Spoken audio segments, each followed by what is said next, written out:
Hello everyone, সকলকে আমার YouTube channel knowledge bank টুকেতে স্বাগত। আজকে আমি তোমাদের এই ভিডিওর মাধ্যমে ক্লাস 7-এর রায় মার্টিন অর্থাৎ প্রশ্ন বিচিত্রার দ্বিতীয় পর্যায়ক্রমিক মূল্যায়নের ইতিহাসের যে কটা স্কুল আছে, 7টা স্কুল আছে, সেই 7টা স্কুলের কিন্তু সমস্ত এই 7টা স্কুলের সমস্ত কোশ্চেনের অ্যান্সার নিয়ে আমি আজকের এই ভিডিও তোমাদের সঙ্গে আলোচনা করব। ঠিক আছে, যে টোটাল 7টা স্কুল আছে, এই 7টা স্কুলের একটা ভিডিওর মাধ্যমে আমি তোমাদের বলে দেবো। আমি শুধুমাত্র 1 মার্ক এবং 2 মার্কের যে কোশ্চেনগুলো আছে সেগুলো বলবো, এবং 5 মার্কের যে কোশ্চেনগুলো আছে সেগুলো বলছি না। 5 মার্কের কোশ্চেনের অ্যান্সারগুলো নেওয়ার জন্য তোমরা আমার হোয়াটসঅ্যাপ নম্বরে যোগাযোগ করতে পারো। ঠিক আছে, ফুল সেট হিস্ট্রি, জিওগ্রাফি এবং লাইফ সায়েন্স, মানে পরিবেশ ও বিজ্ঞান, এই 3টা সাবজেক্ট থেকে যে নেবে তার জন্য একটা অ্যামাউন্ট রেখেছি।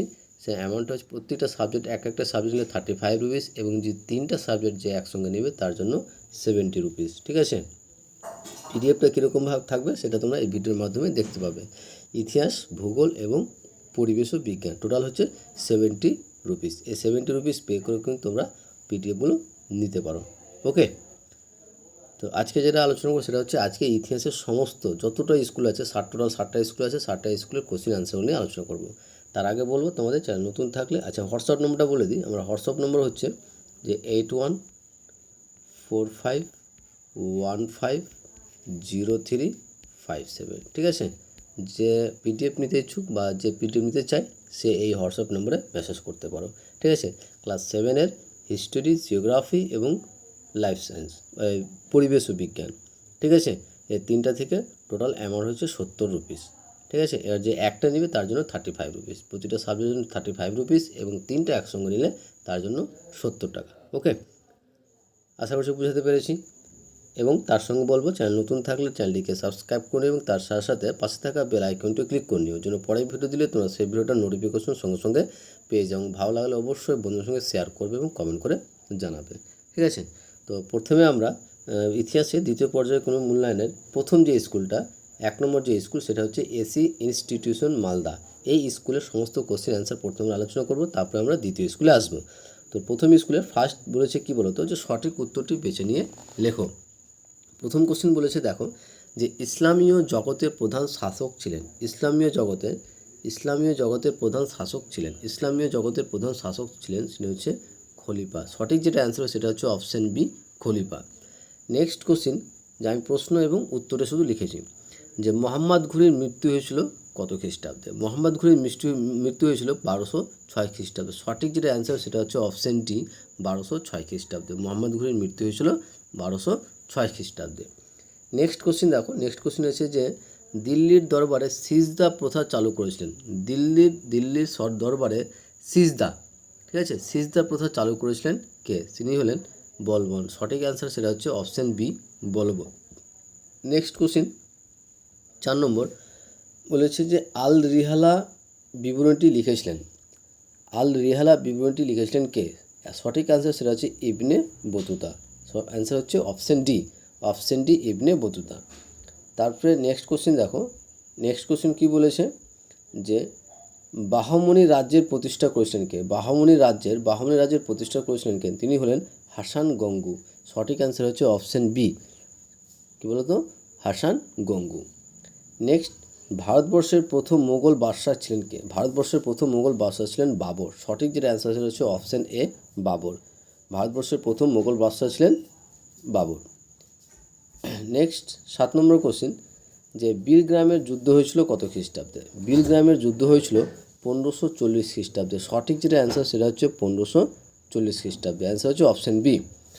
নেক্সট 8 নম্বর, যে অমর সিংহ ছিলেন রানা প্রতাপের পুত্র। অ্যান্সার হচ্ছে অপশান সি, রানা প্রতাপের পুত্র। তারপরে 9 নম্বর, যে আহমেদনগরের প্রধানমন্ত্রী ছিলেন মালিক অম্বর। ঠিক আছে, সেটা হচ্ছে অপশান সি, মালিক অম্বর।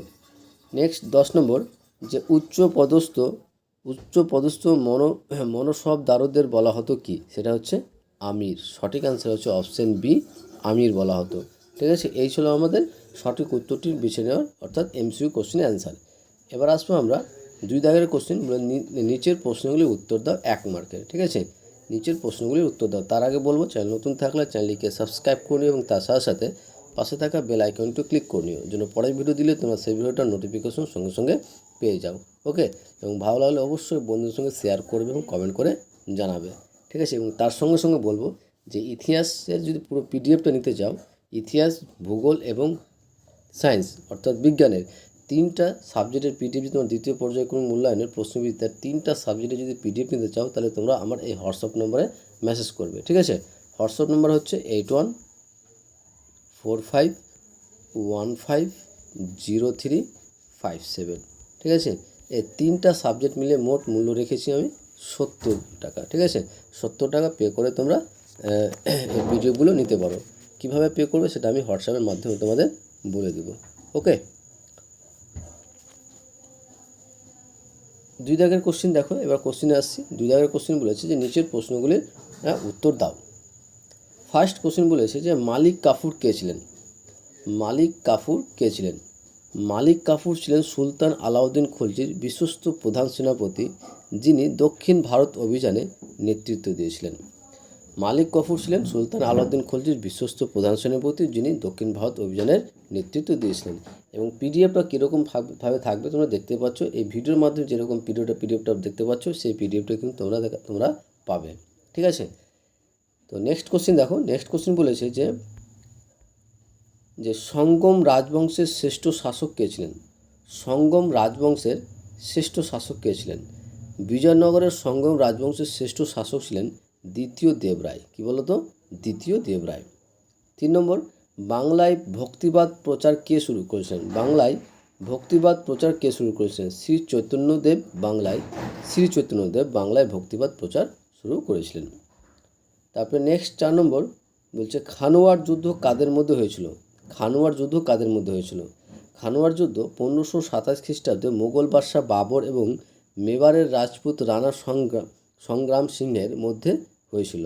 ওকে, নেক্সট 5 নম্বর যে টোডরমল কে ছিলেন? টোডরমল কে ছিলেন?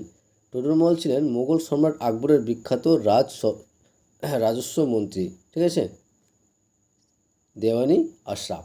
6 নম্বর, আমুক্ত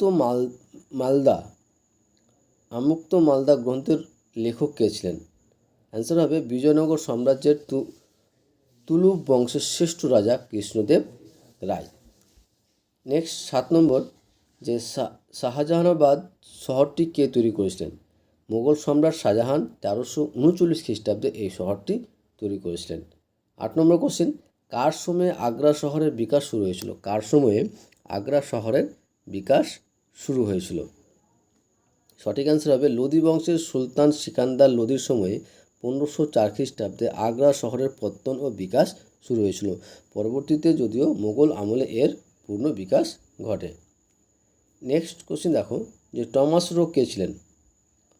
টমাস রো কে ছিলেন? টমাস রো ছিলেন ইংল্যান্ডের রাজা প্রথম জেমসের দূত, যিনি বাণিজ্য অধিকারের দাবিতে 1615 খ্রিস্টাব্দে মঙ্গল সম্রাট জাহাঙ্গীরের দরবারে এসেছিলেন। তারপরে নেক্সট 10 নম্বর, মোগল আমলে ভারতের প্রধান বন্দর কী ছিল? গুজরাটের সুরাট বন্দর ছিল মোগল আমলের ভারতের প্রধান ও ব্যস্ততম আন্তর্জাতিক সমুদ্র বন্দর, ঠিক আছে। এই ছিল আমাদের 2 নম্বর কোশ্চেনের 2 দাগের কোশ্চেনের অ্যান্সারগুলো।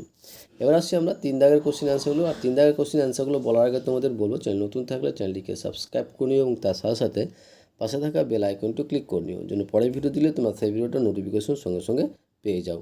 এবং ভালো লাগলে অবশ্যই বন্ধুর সঙ্গে শেয়ার করবে এবং কমেন্ট করে জানাবে। এবং পিডিএফ নিতে গেলে তোমরা এই হোয়াটসঅ্যাপ নম্বরে মেসেজ করবে। হোয়াটসঅ্যাপ নম্বর হচ্ছে 8145150357।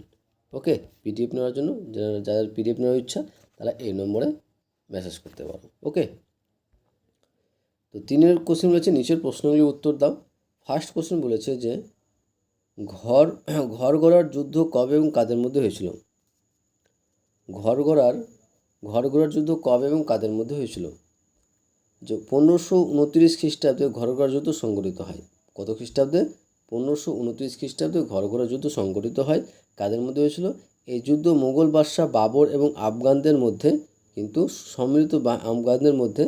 আফগানদের সম্মিলিত বাহিনীর মধ্যে কিন্তু যুদ্ধটা হয়েছিল, যাদের পক্ষে বাংলার সুলতান নসর শাহ যোগ দিয়েছিলেন। নেক্সট 2 নম্বর কোশ্চিন দেখো। 2 নম্বর কোশ্চিন বলেছে যে আলাউদ্দিন খলজি কেন সিরি শহরটি তৈরি করেছিলেন? আলাউদ্দিন খলজি কেন সিরি শহরটি তৈরি করেছিলেন? যে উত্তর হবে পশ্চিম সীমান্ত দিয়ে তীব্র মঙ্গল আক্রমণ থেকে রাজধানী দিল্লি এবং প্রজাদের রক্ষা করার জন্য এবং নিজেদের বিশাল সেনাবাহিনী থাকার উপযোগী একটি সুরক্ষিত সামরিক ছাউনি বা কেল্লা শহর হিসেবে আলাউদ্দিন খলজি সিরি শহরটি নির্মাণ করেছিলেন। নেক্সট, ইকতা ব্যবস্থা বলতে কী বোঝে? Very very important question. যে ইকতা ব্যবস্থাটা কি? ইকতা ব্যবস্থা হচ্ছে যে দিল্লির সুলতানি আমলে জয় করা রাজ্যগুলোকে নগদ বেতনের পরিবর্তে রাজ্য কর্মচারী বা সামরিক প্রধানদের যে সমস্ত নির্দিষ্ট অঞ্চলে রাজস্ব আদায়ের অধিকার ও প্রশাসনিক দায়িত্ব বন্টন করা হতো সেই আঞ্চলিক ভাগ বা পদ্ধতিকে ইকতা ব্যবস্থা বলা হয়। ঠিক আছে। তারপরে বলছে যে 12 ভূঁইয়া নামে কারা পরিচিত ছিলেন? 12 ভূঁইয়া নামে কারা পরিচিত ছিলেন? যে মোগল সম্রাট আকবর ও জাহাঙ্গীরের আমলে বাংলার যে একদল শক্তিশালী স্বাধীনচেতা জমিদার ও আফগান সর্দাররা মোগলদের অধীনতা অস্বীকার করে সম্মিলিতভাবে প্রতিরোধ গড়েছিলেন, তারা 12 ভূঁইয়া নামে পরিচিত ছিলেন, যেমন ঈসা খান, মুসা খান, প্রতাপাদিত্য প্রমুখ। 5 নম্বর কোশ্চিন যে কে কবে দহশালা ব্যবস্থা চালু করেছিলেন? কে কবে দহশালা ব্যবস্থা চালু করেছিলেন? তো মোগল সম্রাট আকবর এই ব্যবস্থা চালু করেছিলেন। তার রাজস্ব মন্ত্রী রাজা টোডর মহলের সহযোগিতায় 1580 খ্রিস্টাব্দে উত্তর ভারতে এই দহশালা ব্যবস্থা প্রবর্তিত করেছিলেন। নেক্সট 6 নম্বর কোশ্চেন, কে কোথায় খেলোখড়ি প্রাসাদ তৈরি করেছিলেন? দাস বংশের শেষ দিকে সুলতান গিয়াসুদ্দিন বলবনের পৌত্র সুলতান কায়কোবাদ যমুনা নদীর তীরে খিলোখড়ি প্রাসাদ তৈরি করেছিলেন। ঠিক আছে। পরবর্তীতে জালালউদ্দিন খলজি এখানে তার সিংহাসন আরোহণ অনুষ্ঠান সম্পূর্ণ করেন। এই ছিল আমাদের 3 দাগের সমস্ত কোশ্চেনের অ্যান্সার। এবার 4 দাগ কোশ্চেন, 4 দাগের কোশ্চেনগুলো আমি বলছি না, 4 দাগের কোশ্চেনগুলো তোমরা একবার দেখে নাও কীরকম। ঠিক আছে, এরকমভাবে থাকবে 4 দাগের কোশ্চেন। এবং 5 দাগের কোশ্চেন এগুলো দেখে নাও, 5 দাগের কোশ্চেন থাকবে এরকম। ঠিক আছে। যারা পিডিএফ নিতে চাও তাহলে অবশ্যই আমার এই হোয়াটসঅ্যাপ নম্বরে মেসেজ করবে। হোয়াটসঅ্যাপ নম্বর হচ্ছে তোমার কী বলো তো 8145150357। ঠিক আছে। লাইফ সায়েন্স অর্থাৎ বিজ্ঞান, ইতিহাস এবং ভূগোল এই 3টা সাবজেক্ট থেকে টোটাল অ্যামাউন্ট হচ্ছে 70 টাকা। ঠিক আছে। জেনারা বা যে পিডিএফ নেবে সে 70 টাকা পে করে কিন্তু এই সমস্ত পিডিএফ কিন্তু অ্যান্সারের পিডিএফগুলো নিতে পারো। ঠিক আছে। পিডিএফের মূল্য মাত্র 70 টাকা। আশা করছি বুঝতে পেরেছ। এবার আসি আমরা 2 নম্বর স্কুল। ঠিক আছে। এবার আমরা 2 নম্বর স্কুল দেখো। 2 নম্বর স্কুল হচ্ছে Bhatia MN high school HS। এই স্কুলের সমস্ত কোশ্চেনের অ্যান্সার কিন্তু আলোচনা করব। তার আগে বলবো চ্যানেল নতুন থাকলে চ্যানেলটিকে সাবস্ক্রাইব করে নিও এবং তার সাথে সাথে পাশে থাকা বেল আইকনটি ক্লিক করে নিও, যেন পরের ভিডিও দিলে তোমার সেই ভিডিওটার নোটিফিকেশন সঙ্গে সঙ্গে পেয়ে যাও। এবং ভালো লাগলে অবশ্যই বন্ধুর সঙ্গে শেয়ার করবে এবং কমেন্ট করে জানাবে। ঠিক আছে। তার সঙ্গে ইতিহাসের 7টা যে সেট আছে 7টা সেটের পিডিএফ এবং কি ভূগোলের যে কটা স্কুল আছে তার সঙ্গে বিজ্ঞান অর্থাৎ ইতিহাস, ভূগোল এবং বিজ্ঞান এই 3টা সাবজেক্টের যদি পিডিএফ নিতে চাও তাহলে অবশ্যই আমার এই হোয়াটসঅ্যাপ নম্বরে মেসেজ করবে বা যোগাযোগ করবে 8145150357। 3টা থেকে মোট মূল্য হচ্ছে 70 টাকা। ঠিক আছে, 70 টাকা। আর যে কোনো একটা নিলে তার জন্য 35 টাকা করে দিতে হবে। ঠিক আছে। কীভাবে পেমেন্ট করবে সেটা আমি হোয়াটসঅ্যাপের মাধ্যমে তোমাদের বলে দেবো। এবার আসছি আমরা স্কুলে যে 2 নম্বর স্কুল আছে সেই স্কুলে যে কোশ্চেনগুলো সেগুলো নিয়ে। প্রথমে আমরা সঠিক উত্তরটি নির্বাচন করো। ফার্স্ট কোশ্চেন বলেছে দেখো যে নিকোলা কোনটি ছিলেন? নিকোলা কোনটি ছিলেন? সঠিক যেটা অ্যান্সার সেটা হচ্ছে অপশন ডি, ইতালীয় পর্যটক। নিকোলা কোনটি ছিলেন একজন ইতালীয় পর্যটক। তারপরে 2 নম্বর তখাবি ঋণদান প্রকল্প চালু করেছেন। তখাবি ঋণদান প্রকল্প চালু করেছিলেন কে? সঠিক যেটা অ্যান্সার সেটা অপশন ডি, মোহাম্মদ বিন তুগলক। ঠিক আছে। তো 2 নম্বর কোশ্চেন অ্যান্সার হবে সেটা হচ্ছে মোহাম্মদ বিন তুগলক। 3 নম্বর কোশ্চেন যে জৌনপুর রাজ্য দিল্লি সুলতানের অন্তর্ভুক্ত হয়। জৌনপুর রাজ্য দিল্লি সুলতানের অন্তর্ভুক্ত হয় কার সময়? সঠিক অ্যান্সার হবে সেটা হচ্ছে অপশন এ, বহলল লোদির সময়। তারপরে নেক্সট কোশ্চেন দেখো 4 নম্বর কোশ্চেন যে আরবি ভাষায় ইলম শব্দের অর্থ কী? আরবি ভাষায় ইলম শব্দের অর্থ সেটা হচ্ছে অপশন বি, জ্ঞান। আরবি ভাষা ইলম শব্দের অর্থ হচ্ছে সেটা হচ্ছে জ্ঞান। অ্যান্সার হচ্ছে অপশন বি। 5 নম্বর কোশ্চেন বলছে ইকতা ব্যবস্থার পরিবর্তে অন্য একটি ব্যবস্থা প্রচলিত ছিল তা কি? ইকতা ব্যবস্থার পরিবর্তে আরও একটা অন্য ব্যবস্থা চালু ছিল, সেই ব্যবস্থা প্রচলিত ছিল সেটা কি? সেটা হচ্ছে তিমার। অ্যান্সার হবে অপশন বি, তিমার। নেক্সট 6 নম্বর, যে আকবর চিতোর জয় করেন কত খ্রিস্টাব্দে? আকবর চিতোর জয় করেন সেটা হচ্ছে অ্যান্সার হবে অপশন বি, 1568 খ্রিস্টাব্দে আকবর কিন্তু চিতোর জয় করেন। নেক্সট 7 নম্বর, মুঘলদের সময়ের স্বর্ণ মুদ্রাকে বলা হতো, মুঘলদের সময়ের স্বর্ণ মুদ্রায় কী বলা হতো? তো মুঘলদের সময়ের স্বর্ণ মুদ্রাকে বলা হতো, অ্যান্সার হবে অপশন সি, আশরফি। কী বলো তো? আশরফি। তারপরে 8 নম্বর কোশ্চেন দেখো, যে ডিউক অফ আলবুকার্ক ভারতে এসেছিলেন কোথা থেকে? অ্যান্সার হবে অপশন সি, পর্তুগাল থেকে। তারপরে নেক্সট 9 নম্বর, শের শাহের মৃত্যুর পর তার যে পুত্র ক্ষমতায় আসেন তিনি হলেন, শের শাহের মৃত্যুর পর তার পুত্র ক্ষমতায় আসেন তিনি হলেন অ্যান্সার হবে অপশন বি, ইসলাম শাহ। ঠিক আছে। 10 নম্বর কোশ্চেন, যে মোহাম্মদ বিন তুগলক নতুন করে রাজধানী তৈরি করেছিলেন কোথায়? অ্যান্সার হবে অপশন বি, দৌলতাবাদে। ঠিক আছে। এই গেল আমাদের এমসিকিউর সমস্ত কোশ্চেনের অ্যান্সার। এবার আছে আমরা 2 দাগের যে ক স্তম্ভর সঙ্গে খ স্তম্ভর মেলানো। তার আগে বলবো, চ্যানেল নতুন থাকলে চ্যানেলটিকে সাবস্ক্রাইব করে নিও এবং তার সাথে সাথে পাশে থাকা বেল আইকনটি ক্লিক করে নিও, যেন পরের ভিডিও দিলে তোমরা সেই ভিডিওটার নোটিফিকেশন সঙ্গে সঙ্গে পেয়ে যাও। ভালো লাগলে অবশ্যই বন্ধুদের সঙ্গে শেয়ার করবে এবং কমেন্ট করে জানাবে। ঠিক আছে। এবং পিডিএফ নিলে অবশ্যই আমার এই হোয়াটসঅ্যাপ নম্বরে মেসেজ করবে। হোয়াটসঅ্যাপ নম্বর হচ্ছে 8145150357। ওকে। তো ক স্তম্ভের সঙ্গে প্রথমে কী ছিল বলো তো? জাহানপনা। এটা সঠিক অ্যান্সার, সেটা হচ্ছে অপশন সি, মোহাম্মদ বিন তুগলক। ঠিক আছে। তারপরে হচ্ছে কিলোগড়ি প্রসাদ, এটা হচ্ছে অপশন ডি, কায়কোবাদ। চন্দননগর, এটা অ্যান্সার হবে অপশন এ, ফরাসি। শ্রীরামপুর, এটা হচ্ছে অপশন ই, ডেনমার্ক। আর হচ্ছে চুচুড়া, এটা হচ্ছে ডাচ। অ্যান্সার হবে অপশন বি। এবার 3 দাগের কোশ্চেন দিচ্ছে, যে কোনো 60টি প্রশ্ন উত্তর বলেছে, আমরা কিন্তু সবটা কোশ্চেন অ্যান্সার কিন্তু করব। ওকে। তো প্রথম যে কোশ্চেন বলেছে দেখো, প্রথম কোশ্চেন বলেছে যে বাহামনি রাজ্যে দেশীয় অভিজাতদের কী বলা হতো? বাহামনি রাজ্যে দেশীয় অভিজাতদের কী বলা হতো? সঠিক যেটা অ্যান্সার সেটা হচ্ছে দক্ষিণী বা দাক্ষিণাত্যবাসী বলা হতো। 2 নম্বর, যে খানুয়ার যুদ্ধ কত খ্রিস্টাব্দে হয়েছিল? খানুয়ার যুদ্ধ হয়েছিল 1527 খ্রিস্টাব্দে। ঠিক আছে। বাবর এবং রানার সংগ্রামের মধ্যে। কত খ্রিস্টাব্দে? 1527 খ্রিস্টাব্দে কিন্তু খানুয়ার যুদ্ধ হয়েছিল। নেক্সট 3 নম্বর, আকবর কত খ্রিস্টাব্দে দহশালা ব্যবস্থা চালু করেন? সঠিক যেটা আনসার সেটা হচ্ছে 1580 খ্রিস্টাব্দে। আকবর কত খ্রিস্টাব্দে দহশালা ব্যবস্থা চালু করেন? সেটা হচ্ছে 1580 খ্রিস্টাব্দে। নেক্সট, রাঠোর যুদ্ধ কাদের মধ্যে হয়েছিল? রাঠোর যুদ্ধ হয়েছিল মুঘল সম্রাট ঔরঙ্গজেব ও মারওয়ারের রাঠোর রাজপুতের মধ্যে কিন্তু এই যুদ্ধটা হয়েছিল। 5 নম্বর, যে চিরাগি দিল্লি কাকে বলা হতো? চিরাগি দিল্লি বলা হতো বিখ্যাত সুফি সন্ত শেখ নাসিরুদ্দিন মাহমুদকে কিন্তু চিরাগি দিল্লি বলা হতো। তারপরে 6 নম্বর, যে মালিক অম্বর কে ছিলেন? মালিক অম্বর ছিলেন আহমদনগর রাজ্যের সুযোগ্য প্রধানমন্ত্রী ও সেনাপতি। 7 নম্বর, মাহমুদ গাওয়ান কে ছিলেন? মাহমুদ গাওয়ান ছিলেন বাহামনি রাজ্যের একজন অত্যন্ত সুদক্ষ প্রধানমন্ত্রী বা উজির। বাহামনি রাজ্যের একজন অত্যন্ত সুদক্ষ প্রধানমন্ত্রী বা উজির। নেক্সট, যে দিল্লির কোন সুলতান দাসদের জন্য আলাদা দপ্তর খুলেছেন? দিল্লির কোন সুলতান দাসদের জন্য আলাদা দপ্তর খুলেছেন? সেটা হচ্ছে দিল্লির সুলতান ফিরোজ শাহ তুগলক দাসদের জন্য একটা আলাদা দপ্তর খুলেছিলেন। নেক্সট 9 নম্বর, বাংলার প্রথম স্বাধীন সুলতান কে ছিলেন? বাংলার প্রথম স্বাধীন সুলতান ছিলেন ফখরুদ্দিন মোবারক শাহ। ওকে। এবার 4 দাগের কোশ্চেনগুলো দেখো। আর 4 দাগের কোশ্চেন অ্যান্সারগুলো বলার আগে তোমাদের বলবো, অবশ্যই চ্যানেল নতুন থাকলে চ্যানেলটিকে সাবস্ক্রাইব করে নিও এবং তার সাথে সাথে পাশে থাকা বেল আইকনটি ক্লিক করে নিও, যেন পরের ভিডিও দিলে তোমরা সেই ভিডিওটার নোটিফিকেশন সঙ্গে সঙ্গে পেয়ে যাও। ভালো লাগলে অবশ্যই বন্ধুদের সঙ্গে শেয়ার করবে এবং কমেন্ট করে জানাবে। 4 দাগের কোশ্চেন বলছি, যে ফার্স্ট কোশ্চেন হচ্ছে যে খলজি বিপ্লব বলতে কী বোঝো?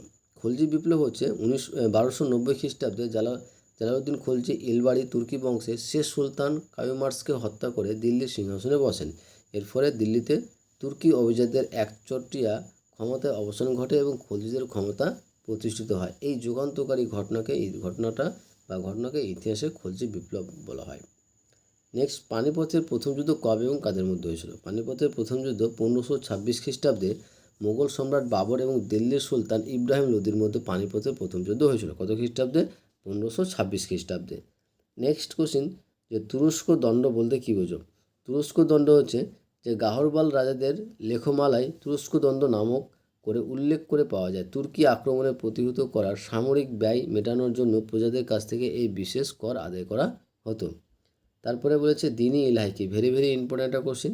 দিন-ই ইলাহি কি? দিন-ই ইলাহি হচ্ছে যে 1582 খ্রিস্টাব্দে মোগল সম্রাট আকবর বিভিন্ন ধর্মের সারমর্ম ও ভালো দিকগুলি একত্রিত করে এক নতুন ধর্মাদর্শ বা নৈতিক বিধি ব্যবস্থা প্রবর্তন করেন, যা দিন-ই ইলাহি নামে পরিচিত।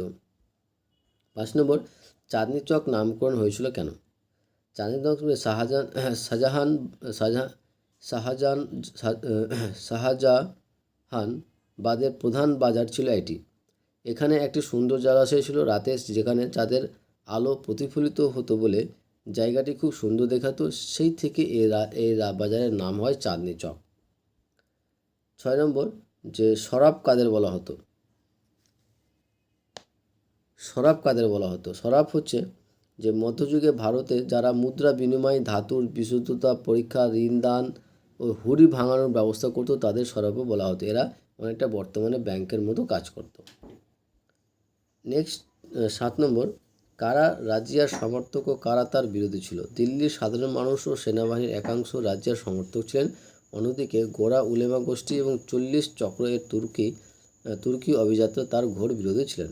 নেক্সট, 8 নম্বর, দাক্ষিণাত্য ক্ষত বলতে কী বোঝো? মোগল সম্রাট ঔরঙ্গজেব তার রাজত্বকালের শেষ 25 বছর দাক্ষিণাত্যের মারাঠা, বিজাপুর ও গোলকোন্ডা রাজ্য জয়ের জন্য অতিবাহিত করেন। এর ফলে সাম্রাজ্যের প্রচুর অর্থ ও সেনাক্ষয় হয়, যা মোগল সাম্রাজ্যের পতনকে ত্বরান্বিত করে। একেই দাক্ষিণাত্য ক্ষত বলা হয়। এই ছিল দ্বিতীয় স্কুলের সমস্ত কোশ্চিন অ্যান্সার। 5 নম্বর এবং 6 দাগের যে কোশ্চিনগুলো আছে সেগুলো কিন্তু তোমরা যারা পিডিএফ নেবে সেরাই কিন্তু পাবে। ঠিক আছে, পিডিএফটা কীভাবে পাবে সেটা আমরা হোয়াটসঅ্যাপ নম্বর মেসেজ করবে। হোয়াটসঅ্যাপ নম্বর হচ্ছে 8145150357। ঠিক আছে, ইতিহাসের পিডিএফটা বুঝতে পারছো কীরকমভাবে থাকবে। তাহলে ইতিহাস, ভূগোল এবং বিজ্ঞানের 3টা থেকে টোটাল হচ্ছে 70 টাকা। এই 70 টাকা পে করে কিন্তু তোমরা এই 3টা সাবজেক্টের পিডিএফ কিন্তু কালেক্ট করতে পারবে। ঠিক আছে, 5 দাগের কোশ্চিনগুলো কেমন আছে দেখে নাও, কীভাবে আছে অ্যান্সারগুলো একবার দেখে নাও। 5 দাগ, তারপরে 6 দাগের কোশ্চিনগুলো। ঠিক আছে, অ্যান্সারগুলো এভাবে থাকবে। এই ছিল আমাদের 2 নম্বর স্কুলের অ্যান্সার। ঠিক আছে, এবার আমরা 3 নম্বর স্কুলের অ্যান্সার নিয়ে আলোচনা করব।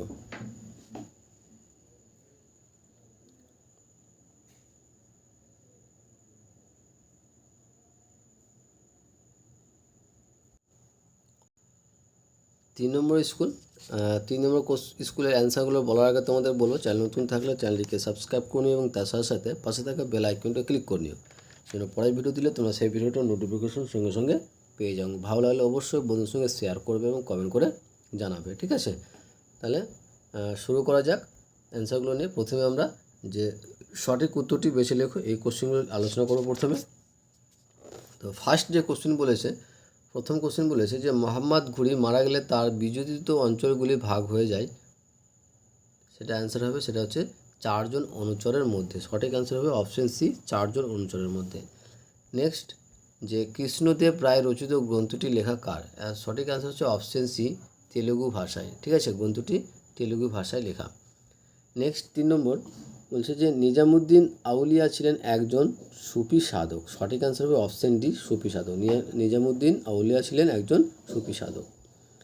4 নম্বর, দিল্লি শহরের প্রধান জলপথ ছিল কোন নদী? দিল্লি শহরের প্রধান জলপথ ছিল কোন নদী? সঠিক অ্যান্সার সেটা হচ্ছে যমুনা। অ্যান্সার হবে অপশন বি। তারপরে 5 নম্বর বলছে ইংরেজ ইস্ট ইন্ডিয়া কোম্পানি তৈরি হয়েছিল কত খ্রিস্টাব্দে? ইংরেজ ইস্ট ইন্ডিয়া কোম্পানি তৈরি হয়েছিল কত খ্রিস্টাব্দে? সঠিক অ্যান্সার হবে সেটা হচ্ছে 1600 খ্রিস্টাব্দে। অ্যান্সার হচ্ছে অপশন বি, 1600 খ্রিস্টাব্দে। তারপরে নেক্সট 6 নম্বর, মোহাম্মদ বিন তুগলককে দ্বিতীয় রাজধানী তৈরি করেন কোথায়? সঠিক অ্যান্সার সেটা হচ্ছে অপশন ডি, দৌলতাবাদে। ঠিক আছে, তারপরে নেক্সট 7 নম্বর, আলাউদ্দিন হোসেন শাহ ছিলেন ড্যাশ বংশের শাসক। সঠিক অ্যান্সার হবে হোসেন শাহী বংশের শাসক। অ্যান্সার হচ্ছে অপশন বি। তারপরে 8 নম্বর, ভারত থেকে ইউরোপে রপ্তানি করা হতো কি? ভারত থেকে ইউরোপে রপ্তানি করা হতো সেটা হচ্ছে নীল। নীল অপশন অ্যান্সার হচ্ছে অপশন ডি, নীল চাষ। 9 নম্বর, ইবনে বতুতার যে সুলতানের রাজত্বকালে ভারতে এসেছিলেন তিনি হলেন, সেটা হচ্ছে মোহাম্মদ বিন তুগলক। অ্যান্সার হচ্ছে অপশন সি, মোহাম্মদ বিন তুগলক। 10 নম্বর, যে রাজা গণেশ কোথাকার শাসক ছিলেন? সেটা হচ্ছে বাংলার। অ্যান্সার সঠিক যেটা অ্যান্সার সেটা হচ্ছে অপশন এ, বাংলার শাসক ছিলেন। এবার আমরা 2-1 কথায় উত্তর দাও। তার আগে বলবো, চ্যানেল নতুন থাকলে চ্যানেলটিকে সাবস্ক্রাইব করে নিও এবং তার সাথে সাথে পাশে থাকা বেল আইকনটি ক্লিক করে নিও, যেন পরের ভিডিও দিলে তোমার সেই ভিডিওটার নোটিফিকেশন সঙ্গে সঙ্গে পেয়ে যাবো। ভালো লাগলে অবশ্যই বন্ধুর সঙ্গে শেয়ার করবে এবং কমেন্ট করে জানাবে। এবং তার সঙ্গে সঙ্গে যদি পিডিএফ নিতে চাও, ক্লাস 7-এর ইতিহাস, ভূগোল এবং বিজ্ঞান এই 3টা সাবজেক্টে যদি তোমরা এই যে পিডিএফগুলো দেখতে পাচ্ছ, অ্যান্সার পিডিএফ এইভাবে পাবে, তার জন্য তোমরা আমার হোয়াটসঅ্যাপ নম্বরে যোগাযোগ করতে হবে। হোয়াটসঅ্যাপ নম্বর হচ্ছে 8145150357। ওকে। আর টোটাল 3টা সাবজেক্ট থেকে মোট হচ্ছে 70 টাকা, আর যে কোনো একটা নিলে 35 রুপিস। ওকে। ফার্স্ট কোশ্চেন বলছে, ইমু কে ছিলেন? ইমু ছিলেন আফগান শাসক আদিল শাহের হিন্দু সেনাপতি। যিনি 1556 খ্রিস্টাব্দে পানিপথের তৃতীয় যুদ্ধ আকবরের সেনাবাহিনীর বিরুদ্ধে যুদ্ধ করেছিলেন। 2 নম্বর কোশ্চেন, যে কিলা মুবারক কী নামে পরিচিত? কিলা মুবারক কী নামে পরিচিত? দিল্লির লাল কেল্লা নামে পরিচিত।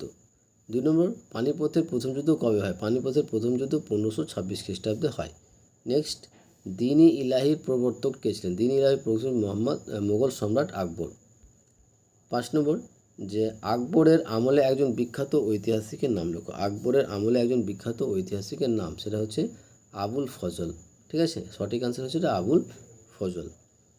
নেক্সট 3 নম্বর হচ্ছে সত্য বা মিথ্যা নির্ণয় করো। ফার্স্ট বলেছে যে সিরি শহরটি নির্মাণ করেন মোহাম্মদ বিন তুগলক, এটা কিন্তু মিথ্যা হবে। সঠিক অ্যান্সার করেছে সেটা হচ্ছে আলাউদ্দিন খলজি কিন্তু সিরি শহরটি নির্মাণ করেছিলেন। নেক্সট, যে রাঠোর যুদ্ধ হয় 1779 খ্রিস্টাব্দে, এটাও কিন্তু মিথ্যা হবে, কারণ সঠিক অ্যান্সার সেটা হচ্ছে 1669 খ্রিস্টাব্দে কিন্তু রাঠোর যুদ্ধটা হয়েছিল। 3 নম্বর কোশ্চিন, যে বৈরাম খান ছিলেন বাবরের অভিভাবক। বৈরাম খান ছিলেন বাবরের অভিভাবক, এটাও কী হবে? মিথ্যা হবে, কারণ সঠিক অ্যান্সার সেটা হচ্ছে আকবরের অভিভাবক ছিলেন।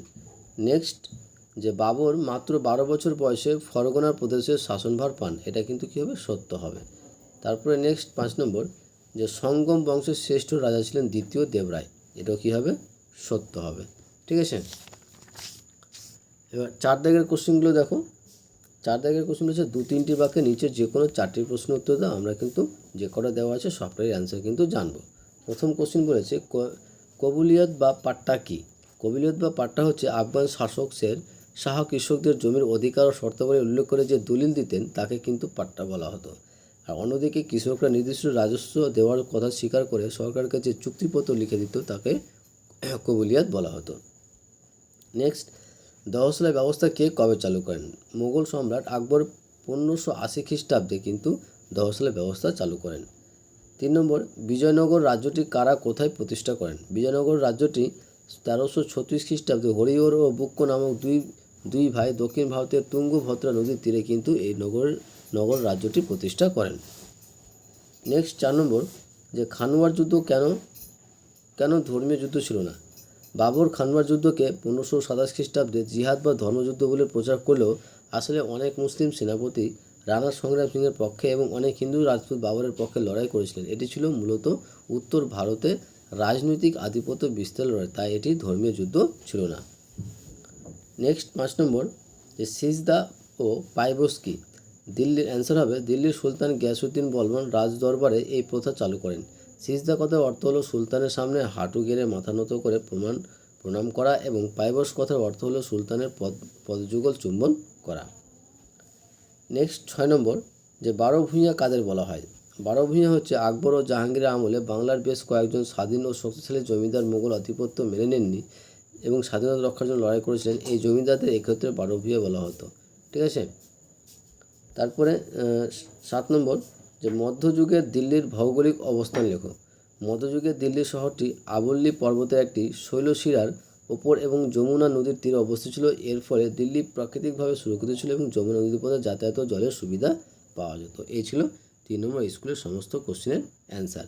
ঠিক আছে, 5 দাগ এবং 6 দাগের কোশ্চেনের অ্যান্সারগুলো নেওয়ার জন্য অবশ্যই তোমরা কিন্তু আমার হোয়াটসঅ্যাপ নম্বরে মেসেজ করো। ঠিক আছে, যারা পিডিএফ নিতে চাও 6 এবং 5 দাগ অর্থাৎ পুরোটাই জীবন বিজ্ঞান, ইতিহাস এবং ভূগোল এই 3টা সাবজেক্টে পিডিএফ নিতে চাও, তাহলে আমার এই হোয়াটসঅ্যাপ নম্বরে মেসেজ করো। হোয়াটসঅ্যাপ নম্বর হচ্ছে 8145150357। ওকে, তিনটা সাবজেক্ট থেকে টোটাল হচ্ছে 70 টাকা।